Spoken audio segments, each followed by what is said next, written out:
மேட்டூர் அணையின் நீர்மட்டம் 120 அடியிலிருந்து படிப்படியாக சரிந்து தற்பொழுது 91 அடியாக குறைந்துள்ளது. அணையிலிருந்து டெல்டா பாசனத்திற்கு திறக்கப்பட்ட தண்ணீர், கால்வாய் பாசனத்திற்கு திறக்கப்பட்ட தண்ணீர் முழுமையாக நிறுத்தப்பட்டுள்ளது. தற்பொழுது குடிநீர் தேவைக்காக மட்டும் 2000 கன அடி தண்ணீர் தினம்தோறும் வெளியேற்றப்பட்டு வருகிறது.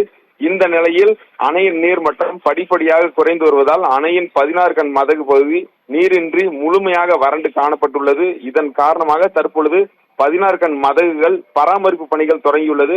குறிப்பாக இந்த 16 கண் மதகுகள் முழுமையாக ஷட்டர் சீரமைக்கும் பணி, வர்ணம் தீட்டும் பணி ஆகியவை தொடங்கியுள்ளது. இந்த மாத இறுதிக்குள் முழுமையாக பணிகள் நிறைவடையும் என நீர்வளத்துறை அதிகாரிகள் தெரிவித்துள்ளனர். குறிப்பாக இந்த மேட்டூரை சுற்றி தற்பொழுது தண்ணீர் முழுமையாக வறண்டு வருவதால் இந்த கொளத்தூர் உள்ளிட்ட பல்வேறு பகுதிகளில் விவசாயம் சார்ந்த பணிகளும், அதாவது அணைக்கு வரும் நீரின் தண்ணீர் அளவு தற்பொழுது குறைந்துள்ளதால் அணையை சுற்றி பல்வேறு பகுதிகளில் பல ஏக்கர் நிலங்கள் தற்பொழுது வறண்டு காணப்படுகிறது.